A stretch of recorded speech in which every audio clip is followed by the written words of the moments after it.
한번 따라해 보시겠습니다. 그리스도인은 선한 변화의 주인공이다.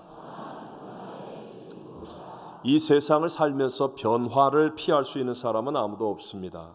빠르게 변화하는 세상에서 내가 적극적으로 선을 만들면 승리자가 되는 것이고, 악한 세상의 변화에 끌려가는 사람이 되어지면 패배자가 될 수밖에 없습니다. 예를 들어 운동 경기 같은 것을 할 때 이기려면 상대 탓만 해서는 안 되고, 내가 승리할 수 있는 체력이나 기술 또는 전술의 변화를 적극적으로 만들어내야 합니다. 사업을 하면서도 전에는 잘 팔리던 제품이 지금은 안 팔린다면 팔릴 수 있는 제품이 만들어지도록 능동적으로 변화해야 하는 것 아니겠습니까?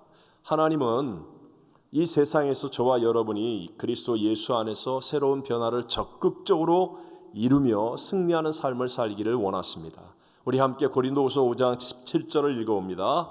누구든지 그리스도 안에 있으면 새로운 피조물이라, 이전 것은 지나갔으니 보라 새 것이 되었도다. 아멘. 예수님은 죄와 가난, 저주, 질병, 사망의 종이 되어서 살고 있었던 우리들을 사망도 이기고 부활하신 그리스도 예수 안에서 선한 변화를 이루면서 살 수 있도록 새로운 피조물이 되게 해 주셨습니다. 하나님은 자녀가 된 그리스도인들이 가정과 사업 또는 세상에서 새로운 변화를 주도하면서 세상 사람보다 더 창의적이고 뛰어난 삶을 살기를 원하십니다. 지금 우리 가운데 역사하고 계시는 성령님도 복음의 능력과 하늘의 권능으로 세상을 구원하는 선한 변화를 이루어가기를 원하고 계신 줄로 믿습니다. 저는 오늘 그리스도인은 선한 변화의 주인공이다 라는 제목으로 이 시대를 살아가는 우리들에게 주시는 두 가지 하나님의 은혜를 함께 나누고자 합니다. 첫 번째, 선한 변화를 위해서는요, 사람을 사랑으로 섬길 수 있어야 합니다. 자, 선한 변화를 이루기 위해서는 무엇을? 사람을 어떻게 하라고요? 사랑으로 섬길 수 있어야 한다는 것입니다. 오늘 본문 13절의 말씀을 같이 읽어봅니다. 형제들아, 너희가 자유를 위하여 부르심을 입었으나 그러나 그 자유로 육체의 기회를 삼지 말고 오직 사랑으로 서로 종노릇 하라. 아멘. 오늘 성경은 우리 그리스도인들을 향하여 자유를 위해 부르심을 받은 사람이라고 말씀합니다. 일반적으로 사람들이 생각할 때 교회 다닌다라고 하면 뭔가 자유라기보다는 속박당한다는 느낌을 갖지 않습니까? 예를 들어서 술, 담배도 하지 마라, 도박도 하지 마라, 뭣도 하지 마라, 가지 마라, 보지 마라, 아니면 또 하라는 것도 참 많죠. 기도해라, 주일 성수해라, 또는 헌신하고 봉사해라, 오늘 기도원에 올라가라 등등. 이렇게 하지 말라, 하라 이러는 것들 많아서 왠지 모르게 교회를 다니면 자유를 억압당한다라는 느낌을 갖고 있습니다. 그런데 여러분 명심해야 될 일은 세상이 말하는 자유라고 하는 것은요, 자기 멋대로 하는 것, 뭔가 무절제하고 윤리와 도덕의 눈치를 보지 않는 자유로운 영혼이라고 말하는 그런 식이라는 거죠. 이런 것을 그대로 놔두면 결국은 어떤 일이 벌어지겠습니까? 토마스 홉스가 말한 것처럼 만인에 의한 만인의 투쟁이 되어서 마치 짐승 사회처럼 물고 뜯어 먹으면서 사는 약탈과 전쟁의 삶이 될 수밖에 없다는 것이죠. 이런 것은 자유로운 것이 아니라 결국은 멸망하게 하는 거짓된 것입니다. 본질상 저와 여러분은 죄인이었기 때문에 내 멋대로 살겠다, 자유로 달라 이렇게 말하는 실상은 사실은 죄와 원수 마귀의 힘에 의해서 끌려가는 삶이 될 수밖에 없는 것입니다. 그래서 자유를 심하게 외치는 마지막 시대가 될수록 나타나는 현상이 뭐죠? 중독이라는 거예요. 인터넷 중독 또는 게임 중독, 약물과 마약 중독, 알코올 중독, 도박, 포르노, 이런 중독의 현상들, 죄에 끌려가는 중독이 많아지게 됩니다. 이런 것을 자유라고 말할 수 있겠습니까? 진정한 자유는 끌려다니는 인생이 아니라 진정한 가치를 위해서 살아갈 수 있는 그것이 성경이 말씀하는 참된 자유인 것을 깨닫게 되시기를 바랍니다. 이렇게 진정한 가치를 추구할 수 있는 이 참된 자유는요, 내 안에 능력이 있지 않기 때문에 오직 그리스도 예수로 말미암아 새로운 피조물이 될 때, 그때 우리가 누릴 수 있는 것입니다. 자, 자유는요, 해야 할 일을 하는 것이다. 추구해야 될 것을 추구할 수 있는 것이기 때문에 멈추는 것을 의미하지 않습니다. 그래서 오늘도 성경은 너희가 사랑으로 서로 종노릇 하라 이렇게 말씀하는 겁니다. 여기에서 바로 하나님의 힘, 하나님의 에너지, 하나님의 역사, 하나님의 축복이 나타나게 되는 것이죠. 수력 발전의 원리처럼 높은 데서 낮은 곳으로 물이 떨어지면 더 큰 힘과 에너지가 나오듯이 자유를 얻는 사람들이, 그리스도 예수 안에서 새로운 피조물이 되어서 참된 자유를 얻은 사람들이 낮아져서 그래서 사랑으로 다른 사람들을 섬기게 될 때, 그때 하나님의 힘, 하나님의 도우심, 하나님의 역사하심, 하나님의 것들을 누리면서 더욱 승리할 수 있는 힘과 에너지를 갖게 되는 줄로 믿습니다. 하인이 심부름을 하거나 하인이 세숫물을 떠다준다, 그런 것은 당연한 것 아니겠어요? 그런데 자유인이 아니면 자녀가 심부름을 해주거나 세숫물을 떠다준다, 그러면 그것은 분명한 섬김의 일이 되는 것입니다. 자유를 얻은 그리스도인들이 사랑으로 다른 사람들을 섬겨갈 때 여기에 바로 선한 변화의 역사들이 일어날 수 있게 된다는 것이죠. 우리가 잘 아는 초대교회 성도들을 보십시오. 그들은 성령의 충만한 은혜로 핍박 가운데서도 진정한 자유를 누리는 사람들이 되었습니다. 그리고 그 자유를 가지고 무엇을 했느냐? 다른 사람들, 성도들을 섬기는 일에 최선을 다했다는 거죠. 서로 유무상통하면서 어려운 성도들의 필요를 채워줄 때까지 헌신하고 희생하기도 했습니다. 그랬더니 결과론적으로 믿지 않은 사람들에게까지 칭찬을 받으면서 날마다 구원받는 사람의 수가 오히려 더 많아지는 하나님의 복을 얻게 되었다라고 성경은 말씀합니다. 함께 한번 사도행전 2장 44절로 47절을 읽어봅니다. 믿는 사람이 다 함께 있어 모든 물건을 서로 통용하고 또 재산과 소유를 팔아 각 사람의 필요를 따라 나눠주며 날마다 마음을 같이 하여 성전에 모이기를 힘쓰고 집에서 떡을 떼며 기쁨과 순전한 마음으로 음식을 먹고 하나님을 찬미하며 또 온 백성에게 칭송을 받으니 주께서 구원받는 사람을 날마다 더하게 하시니라. 아멘. 아멘. 여러분 기억하셔야 됩니다. 왜 예수를 믿는 우리가 모든 상황에서 다른 사람들을 사랑으로 섬기며 관대해야 합니까? 그것을 통해서 하나님의 선하심을 나타낼 수 있기 때문입니다. 왜 그리스도인이 모든 분야에서 풍성하고 넉넉해져야 합니까? 쉽게 말하면 내가 복을 받아야 될 이유와 명분이 무엇입니까? 그것은 우리가 그런 것으로 말미암아 모든 상황에서 남을 섬기고 다른 사람에게 하나님의 선을 증거할 수 있기 위해서라는 것을 잊지 않아야 합니다. 고린도후서 9장 8절 말씀 같이 한번 읽어봅니다. 하나님이 능히 모든 은혜를 너희에게 넘치게 하시나니 이는 너희로 모든 일에 항상 모든 것이 넉넉하여 모든 착한 일을 넘치게 하게 하려 하심이라. 아멘. 제가 오늘 우리의 가정과 세상, 직장 또는 학교, 우리의 삶 속에서 이 사랑으로 다른 사람을 잘 섬기는 삶으로 인하여 하나님의 힘과 에너지를 얻고 선한 변화를 이루기 위한 팁을 하나 드린다면 그것은 아깝지 않은 사람부터 사랑하는 것을 훈련해야 됩니다. 내가 사랑해 주었을 때 아깝지 않은 사람들이 먼저 있어요. 그런 사람들을 먼저 섬기는 훈련을 시작하는 것입니다. 그러면 내가 부모로서 자식에게 사랑으로 섬기는 게 아깝겠습니까? 그러면 그것으로부터 자꾸 하는 거예요. 또 구역 안에서, 또 교회에서, 아니면 이웃과의 관계에서 왠지 아깝지 않은 사람 있잖아요. 그런 사람들에게 자꾸 사랑으로 섬기는 훈련을 해보면 그러면 놀랍게 누적이 되어집니다. 사랑으로 섬기는 것이 누적이 되어지면서 점점 하나님의 힘이 나타나기 시작하고 나중에는 내가 상관없는 사람과 세상을 향해서 심지어는 원수까지라도 사랑으로 대할 수 있고 섬길 수 있는 내공이 생기는 사람이 되어진다는 것입니다. 제가 종종 말씀드리지만 성공하는 사람이든 또는 실패하는 사람이든 다 어려움을 겪습니다. 여러분 실패하는 이유가 뭐예요? 어려움과 문제를 만났기 때문 아닙니까? 또 여러분이 정말 존경하고 마음에 두고 싶은 성공한 사람들을 보십시오. 그냥 금수저가 되어서 아무 일도 없이 성공했다? 그런 사람은 없습니다. 정말 말할 수 없는 고난, 역경, 문제, 어려움을 만났는데 그것을 이겼더니 성공한 사람이 되었다. 그래서 내가 마음속에 품고 존경하고 따르고 싶어 하는 것 아니겠습니까? 자, 그럼 그 차이가 무엇입니까? 그 차이, 똑같이 어려움을 만납니다. 성공하는 사람이든 실패하는 사람이든 똑같이 문제와 대적과 어려움을 만나는데, 놀랍게도 성공하는 사람은요, 어려움을 만나서 완전히 끝장났다고 생각하는 그 순간에 어떤 사람들을 만나게 되는 거예요. 주변에 어떤 사람들이 나타나서 괜찮아, 용기를 가지세요, 나도 같이 기도할게요, 내가 도와드릴게요, 함께 힘을 나눌게요.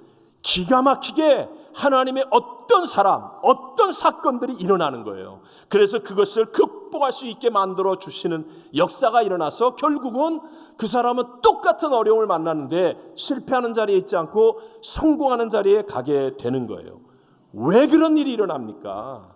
물론 하나님의 주권과 섭리의 역사지만 무엇보다도 여러분, 하나님이 우리가 헤아리는 그 헤아림으로 도로 헤아림을 받게 하신다는 거예요.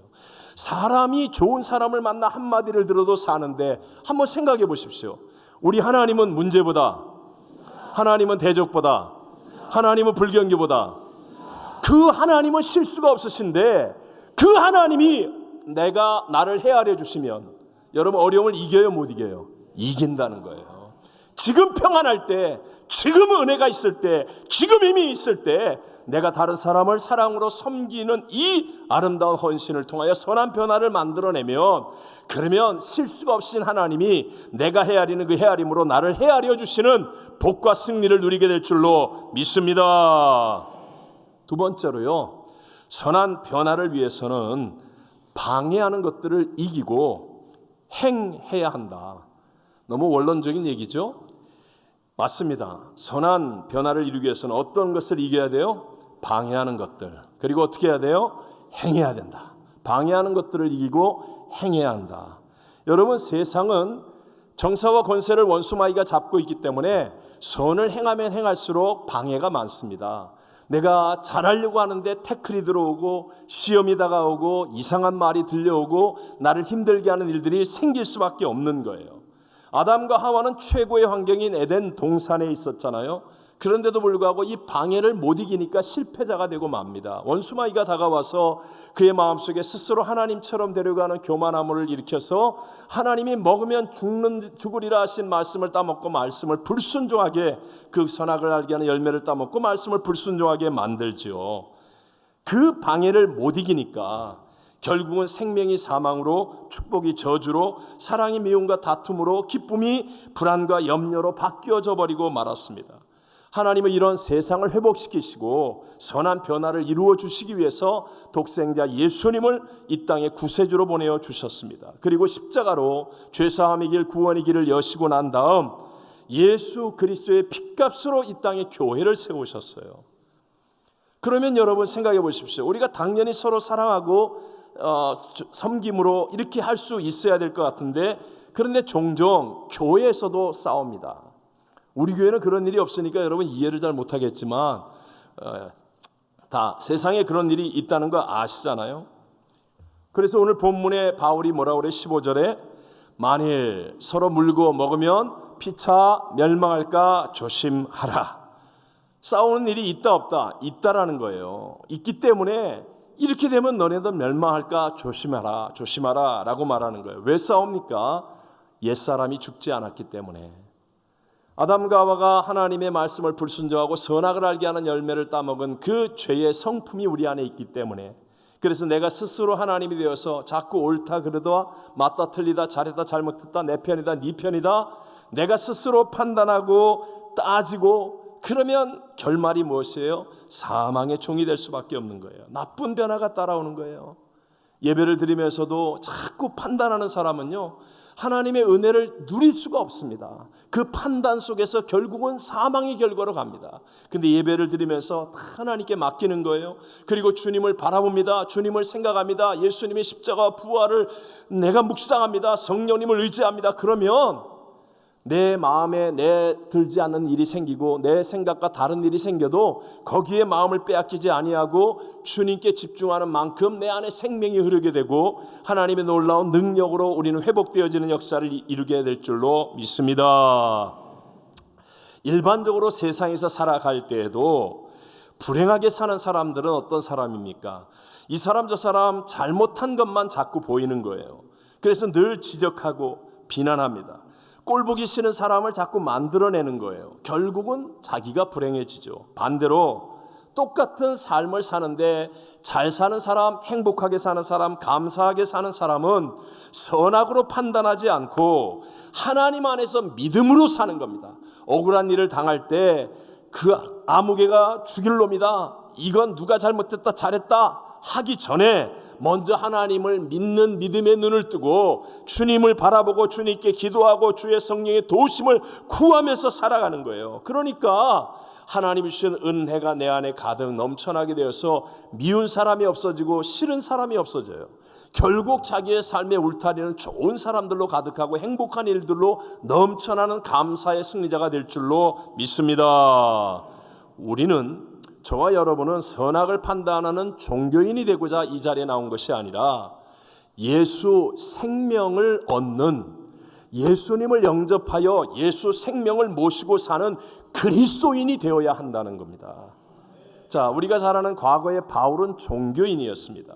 자기가 알고 있는 율법의 지식을 가지고 다른 사람의 옳고 그름을 판단하며 정죄하던 종교인이었기 때문에 다메섹에 있는 예수를 믿는 그리스도인들을 잡아 심판하려고 가다가 그 도상에서 중동의 밝은 태양빛보다 덜 밝은 예수님의 빛을 보고 굴러 떨어집니다. 그리고 예수를 만나 그의 인생은 변화되죠. 예수님을 영접합니다. 성령으로 충만하여 예수님과 동행하는 사람이 되어집니다. 그러니까 그 이후의 삶은 옳고 그름을 따지며 사는 삶이 아니라 사랑으로 섬기는 삶을 살게 되더라. 바울의 고백 14절 말씀 다 같이 함께 읽어봅니다. 온 율법은 내 이웃 사랑하기를 내 자신같이 하라 하신 한 말씀에서 이루어졌나니. 아멘. 여러분 자꾸 가슴속에 훈련하십시오. 나의 옛사람은 끊임없이 옳고 그름을 판단하려고 하지만 내가 안에 영접한 예수님은 옳고 그름을 따라 사는 게 아니라 사랑이냐 아니냐로 살아가기를 원하십니다. 그래서 우리가 자꾸 not I but Christ가 되기 위해서 사랑을 훈련하고 애를 써야 한다는 거예요. 근데 사실 사랑이라는 말은요, 뭐 2부 예배 드리는 모든 성도님들이 수도 없이 많이 들었던 얘기 아닙니까? 그런데도 불구하고 제대로 잘 이해하지 못하는 것이 사랑입니다. 사랑은 들어서 하는 것이 아니라 해보아야 알 수 있는 것이기 때문에 그렇습니다. 우리 흔히 부모님 사랑을 언제 알 수 있느냐 뭐 이런 질문을 하죠. 그럼 평소에 부모님 잘 말 안 듣는 못된 놈들도 자기가 결혼하고 자식을 낳고 길러보면 그때 부모님의 마음을 알게 된다라고 말합니다. 자기 배 아파 자식을 낳고 길러보니 엄마의 눈물을 이해하겠다. 자기도 살아가며 어려움을 당해보니까 아버지의 마음을 알겠더라. 사람들은 이런 것을 보고 철이 들었구나 이렇게 얘기하죠. 우리가 미국에서 이 풍요로움을 누리면서 이 신앙의 자유를 누리면서 이것을 잘 모르고 삽니다. 근데 언제 우리가 확실하게 제일 잘할 수 있습니까? 선교지에 가서 사랑으로 행할 때, 그때 와, 내가 살고 있는 미국이 얼마나 풍요롭고 우리의 신앙이 얼마나 자유롭고 큰 은혜를 누리고 있었는가, 이런 것들을 깨달아 알게 되죠. 세상도 이렇게 아는 것을 지혜라고 말하는데 하물며 예수를 믿는 저와 여러분 신앙생활은 어떻게 해야 되겠습니까? 아니 이렇게 자식을 낳아보고 자기가 살아보니까 아 이제 부모님 알겠다, 이렇게 행해보니까 아 미국이 알겠다, 이런 것처럼 당연히 하나님이 사랑하라고 하는 이 일을 행해봐야 알 거 아닙니까? 행해보아야 알 것 아닙니까? 머리로는 다 알아요. 말로는 사랑 잘해요. 하지만 사랑으로 행하지 않는 그 사람은 변화시킬 수 있는 사람이 아니라니까요. 침대에 누워서 하루 종일 잠을 자는 게으른 사람도 나라를 개혁할 생각을 다 가지고 있습니다. 그리고 뭐 입만 열면 개혁, 입만 열면 좋은 말 하는 그 사람이 좋은 사람이 아니라니까요. 행하는 사람, 벌떡 일어나서 침대라도 정리하고 방이라도 청소하고 다른 식구들을 섬기는 그 사람이 변화를 이루는 사람이지, 생각만 하고 있고 좋은 말만 하고 있는다고 그게 진짜가 아니라는 것. 오늘 하나님이 원하시는 게 이거예요. 방해하는 것들이 있다. 근데 그걸 이기고 하나님의 말씀을 붙잡고 행하는 자가 되라. 그럼 반드시 하나님이 함께 하시는 그 놀라운 일들을 경험하는 저와 여러분이 될 줄로 믿습니다. 예수님께서 바리새인들과 갈등하시면서 그들과 싸우면서 그 싸움을 이기고 병자들을 고쳐주시고 사람들을 가르칠 때 어머니 마리아와 육신의 동생들이 찾아왔습니다. 그래서 제자들이 이제 밖에 어머니와 동생들이 있다고 전하니까 예수님께서 좀 충격적인 말씀을 하셨어요. 누가 나의 어머니요 형제냐 라고 하시면서 이렇게 말씀하셨습니다. 함께 우리 마태복음 12장 50절을 읽어봅니다. 누구든지 하늘에 계신 내 아버지의 뜻대로 하는 자가 내 형제요 자매요 어머니니라 하시더라. 아멘. 아버지의 뜻대로 하는 자. 또 우리가 반복하여 듣고 있는 산상수훈의 결론에 해당되는 말씀, 마태복음 7장 21절, 나더러 주여 주여 하는 자마다 다 천국에 들어갈 것이 아니요 다만 하늘에 계신 내 아버지의 뜻대로 어떻게 하는 자? 행하는 자라야 들어가리라. 여러분, 이것은 행위가 구원을 받는다는 의미를 말하는 게 아니에요. 예수 그리스도를 구세주로 믿고 하나님의 은혜가 임하는 것이 진짜라면, 그렇다면 이 은혜를 따라 행하는 자리까지 가야 한다. 이게 진짜 신앙의 성숙이고 하나님의 영광을 드러내는 것이다. 그래서 산상수훈의 결론이 무엇입니까? 주옥 같은 주님의 말씀을 듣고 난 다음 결론이 마태복음 7장 24절만 읽어봅니다. 그러므로 누구든지 나의 이 말을 듣고 행하는 자는 그 집을 반석 위에 지은 지혜로운 사람 같으리니. 아멘. 아멘. 변화하는 시대의 전도 지도자로 뛰어난 모자이크 교회의 어윈 맥메나스 목사님이 썼던 책 코뿔소 교회가 온다. 이제 좀 오래된 책이 되었지만 그러나 그 이야기 가운데 은혜로운 부분을 제가 반복해 드립니다. 사춘기 아들 아론이 있었는데요. 엄청난 잠재력은 있었지만 학교에서나 사회에서 사용하지 않고 방황하고 있는 아들이었습니다. 그러니까 목사님의 사모님은 늘 당신 닮아서 제가 저렇다고 탓을 하고, 목사님은 변명하기를 우리 어머니가 아들 닮은 손자를 낳게 해달라고 기도해서 지금 저런 거라고 그렇게 또 변명을 하면서 지내고 있던 어느 날 목사님이 이 아들 아론과 함께하면서 이야기를 나눌 수 있는 시간이 있었습니다. 이렇게 얘기합니다. 굉장히 가난한 가정에 애들은 많고 돈이 없어서 저녁도 못 먹고 불도 못 떼서 춥고 괴로워하고 있었는데, 그런데 그 삼촌은 굉장히 부자란다. 은행에는 정말 엄청나게 많은 돈도 있었다. 하지만 그 은행의 돈은 오직 삼촌밖에는 못 찾는데, 삼촌이 그 은행에 갈 시간조차 없다고 하면서 도무지 도와주지 않으니까 어떻게 하면 좋겠니? 했더니 그 이야기를 들은 아들 아론이 화를 내면서 아빠! 그 사람 나쁜 사람이에요. 야단쳐 주세요. 소리를 칩니다. 그때 목사님이 아들을 향해 아론, 네가 바로 그 사람이야. 네 안에는 엄청난 하나님의 자원이 있어. 그러나 그것은 너 외에는 아무도 열 수 없는 것이란다. 네가 그 잠재력과 능력을 사용하지 않으면 수천 명이 손해를 볼 수밖에 없단다. 여러분이 바로 하나님 앞에서 그 사람인 것을 깨닫게 되시기를 바랍니다. 하나님의 형상과 모양대로 지음받은 우리, 예수의 생명이 있는 우리 안에는요, 우리가 생각할 수 없는 하나님의 엄청난 보화와 능력과 재능과 은사들과 축복이 예비되어져 있다는 것이죠. 에베소 2장 10절을 같이 한번 읽어봅니다. 우리는 그가 만드신 바라 그리스도 예수 안에서 선한 일을 위하여 지으심을 받은 자니, 이 일은 하나님이 전에 예비하사 우리로 그 가운데서 행하게 하려 하심이니라. 아멘.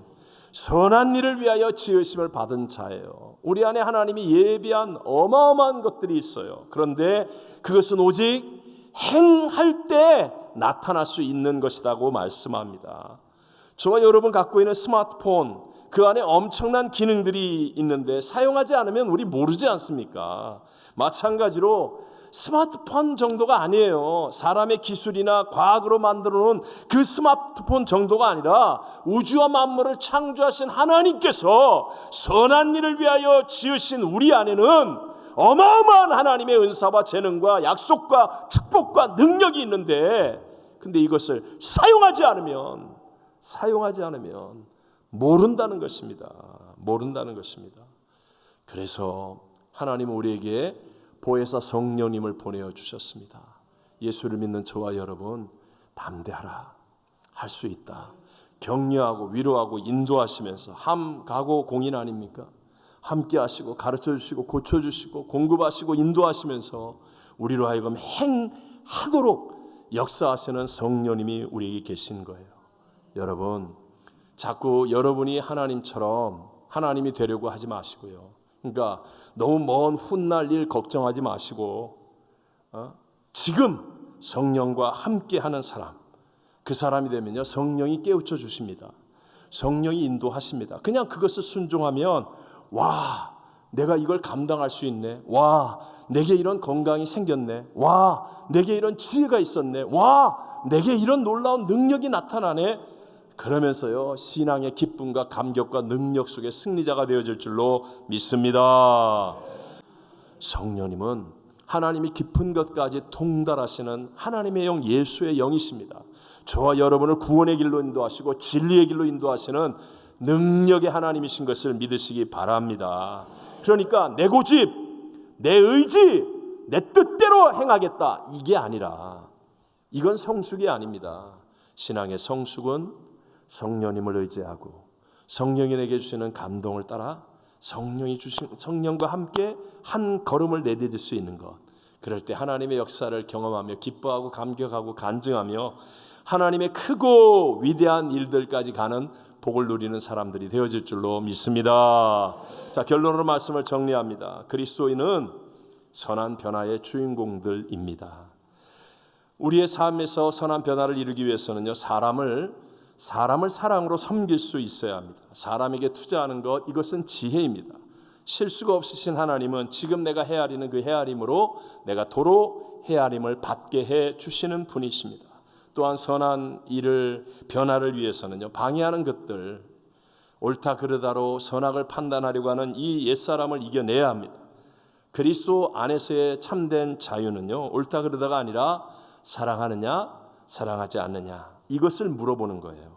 그리고 사랑은 들어서 아는 것이 아니라 행함으로 깨닫게 되고 알 수 있게 됩니다. 성령 하나님이 저와 여러분을 지금 도와주기를 원하십니다. 성령님을 의지하시고 성령과 함께 하셔서 우리 믿음의 한 걸음을 내디딤으로 우리의 연약함을 뛰어넘는 하나님의 어떤 것들을 경험하시면서 선한 변화의 주인공이 되시기를 주님의 이름으로 축원합니다. 축원합니다.